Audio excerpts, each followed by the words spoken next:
Bonjour à tous et bienvenue chez Perspective Animée, ici Sandrine Wolf avec des théories sur le chapitre 995 de One Piece. C'était un chapitre incroyable, on a eu des moments spéciaux avec par exemple Carrot, on a eu les moments avec Brook et Chopper qui étaient plus genre la comédie avec Brook, la tragédie avec Chopper. Ensuite on a eu le moment le plus dur du chapitre avec Nami et Usopp et finalement l'arrivée de Tama. C'est un chapitre que j'ai trouvé très intéressant, qui laisse beaucoup de, qui laisse beaucoup de place à théoriser selon moi. J'ai trouvé plein de petits sujets que je voulais vous parler. Mais avant ça, j'aimerais parler du moment qui m'a peut-être un peu déçu dans ce chapitre. Et c'est la page couverture. Qui, on a eu 40 quelques chapitres de l'histoire de Capone. Et moi, je suis tanné de voir ce monde-là. Et là, il va avec quelque chose qui s'appelle, qu'on pourrait dire, mettons, que la fin n'est que le commencement. Donc, quand tu finis quelque chose, c'est parce que c'est le début de quelque chose d'autre. Et ici, c'était bizarre qu'est-ce qui s'est passé, c'est Oda aurait pu dessiner Luffy avec n'importe quel animal, mais il l'a dessiné avec deux écureuils qui sont clairement une référence aux Risky Brothers. Pourquoi est-ce qu'il continue de parler de ces gars-là, donc de l'équipage de Lola. Moi, je veux plus entendre parler de Lola pour le reste de l'histoire. Je suis juste vraiment tanné de voir ce monde-là. Mais bon, on s'entend, je vais pas. Une page couverture ne va pas gâcher mon expérience du manga. En fait, ça va pas tant déranger que ça. J'ai juste trouvé ça bizarre comme choix de la part de Oda. On va maintenant parler. Premièrement, on a eu donc Marco et Big Mom qui ont eu un petit combat. On a vu que Big Mom a réussi à démontrer qu'elle est un Yonko. Et j'ai remarqué que Big Mom, quand elle est toute seule, est inarrêtable. Mais on dirait que quand elle rentre en contact avec les Straw Hats, c'est là qu'elle a comme des moments de faiblesse. Et je trouve ça vraiment bizarre ce qui se passe par rapport à ça.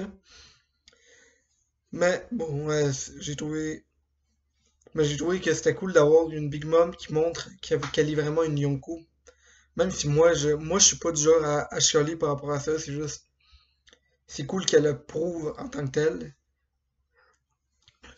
Sinon, on, par rapport à cette même interaction-là avec Marco, on a vu que Marco que les, euh, a remarqué les années de glace et on a aussi eu une confirmation que les flammes de Marco sont des flammes de type spécial. Je me suis dit, du feu, de la glace, un gars qui est expert va enquérir du monde. Est-ce que Marco pourrait pas avoir un impact mettons, pour arrêter la propagation du virus? Je trouverais ça quand même assez intéressant. Moi, personnellement, je préférerais que Chopper s'en occupe lui tout seul, mais on a vu ce qui s'est passé avec lui, même si j'ai une théorie que je vais dire plus tard par rapport à qu'est-ce que je pense qui va se passer avec Chopper. Donc c'est cool. Ensuite, il y a eu le combat entre Carrot et Perospero avec Wanda. Et sérieux, moi je continue de le dire, ok. Carrot, Carrot, ça va être une Nakama, ok. Elle est extrêmement forte, ok. Elle a été capable de battre, ben pas de battre, mais alors de faire un coup quand même assez dangereux sur sur le premier fils de Big Mom, qui probablement est le fils qui pourrait hériter du royaume de Big Mom si elle meurt. Donc ça serait vraiment cool qu'elle se rejoigne dans l'équipage. Et moi, ce début de chapitre de Carrot m'a convaincu plus que les deux derniers chapitres avec Yamato.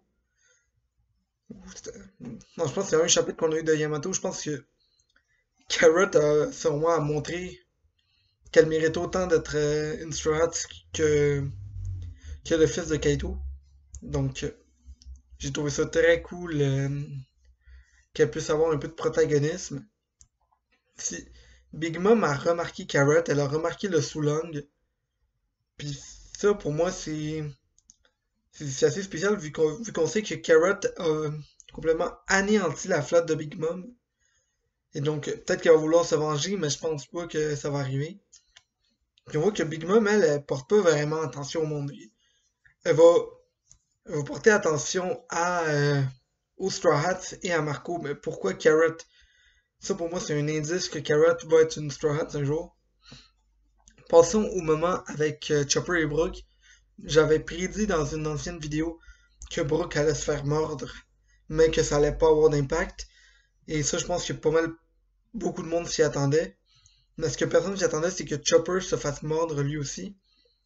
Et la raison pour laquelle je disais que Chopper pouvait se faire mordre, c'est parce que je trouvais que cette espèce de laps de temps de 1 heure qu'ils avaient pour guérir le monde, je trouvais ça un peu gros. 1 heure, tu peux carrément bâtir tu peux faire un arc en 1 heure. Je pense que Dressrosa ça a même pas duré un jour. Donc en 1 heure, tu peux vraiment rallonger la chose, alors que si t'as juste 10 minutes, là tu sens vraiment une urgence qui va y avoir, qu'il faut trouver euh, une façon de soigner les gens. Et donc, Chopper s'est fait mordre. Et moi, ma théorie, c'est que Chopper, lui, ne peut, vu qu'il est fait vu que c'est un reine, son corps a une plus grande résistance au froid. Et donc, je pense que ça serait logique donc que Chopper se fasse mordre, mais que vu qu'il résiste mieux au froid, ça prenne un peu plus de temps avant que le virus se propage sur le reste de son corps. Donc, à place de faire une transformation immédiate comme le reste du monde, justement, moi je dirais que ça devrait prendre 10 minutes, qui lui donne juste en masse de temps pour que Brooke batte Apu, donne le remède à Usopp en fasse une copie et la distribue. Et ça pour moi, c'est extrêmement important qu'il réussisse à le faire. J'aime vraiment, je suis vraiment content d'avoir réussi une de mes théories. Et j'espère que Chopper va pouvoir se soigner par lui-même. Ensuite, on a eu un moment avec Queen que je trouvais ça assez intéressant. Il va pas dire oh, mettons, Sanji, ah oui, je l'ai vu combattre tantôt, il est assez intéressant, ou il va pas parler du German, ou il va parler directement de Vince Smoke Judge. Et ça, pour moi, c'est un indice que Queen a déjà connu euh, Judge, peut-être même qu'ils auraient pu travailler ensemble. On sait que Queen est un scientifique, et ça ne me surprendrait même pas qu'il ait travaillé dans le passé avec Vegapunk. Et on sait que quelqu'un sur Thriller Bark, pas sur Thriller Bark, sur Punk Hazard, a fait des géants ancestraux ratés et les a vendus à Kaido. Et selon moi, ça doit avoir été Vegapunk qui a fait ça. Et donc, est-ce que ça pourrait pas être que Queen est celui qui est vendu les numbers à Kaido? Peut-être que Queen était une espèce d'intermédiaire entre Kaido et Vegapunk et que après qu'ils se sont rendus compte, peut-être que Vegapunk ne savait pas à qui il vendait. Queen, Queen était supposément l'acheteur en tant que scientifique. Et là, quand Judge s'est rendu compte que Queen avait vendu ça à Kaido et que Queen était un infiltré du Yonko, il pourrait l'avoir attaqué. Et je pense que Queen a fait une attaque. Non, Judge a fait une attaque sur Queen pour lui trancher le bras. Et c'est la raison pour laquelle Queen maintenant il a transformé son bras en gun. Donc je trouverais ça quand même assez logique que si c'est Judge, que Sanji s'affronte à Queen plus tard dans les combats. Ça c'est pas tant une théorie sérieuse, mais j'ai remarqué que on a perdu un de nos Nakama les plus chers dans ce chapitre. Une personne qui nous suit quasiment depuis le début, je pense qu'il a été introduit à comment, je sais pas le nom, Ubarati, c'est-à-dire Pandaman. On a vu que malheureusement Pandaman a été forcé à manger un smile, le smile de l'humain. Et c'est pour ça que maintenant son corps est à moitié panda, à moitié humain. Et Luffy le one-shot. Je sais pas si c'était Luffy, mais peut-être c'était genre Jinbe ou Sanji, là. Et finalement, j'aimerais parler de la fin du chapitre avec l'entrée de Tama. Juste une petite théorie par rapport à ça. Si Tama est arrivé avec son chien, je pense qu'il pourrait y avoir d'autres personnages qui arrivent avec Tama sur Onigashima et qui pourraient aider les alliés à combattre l'équipage de Kaido.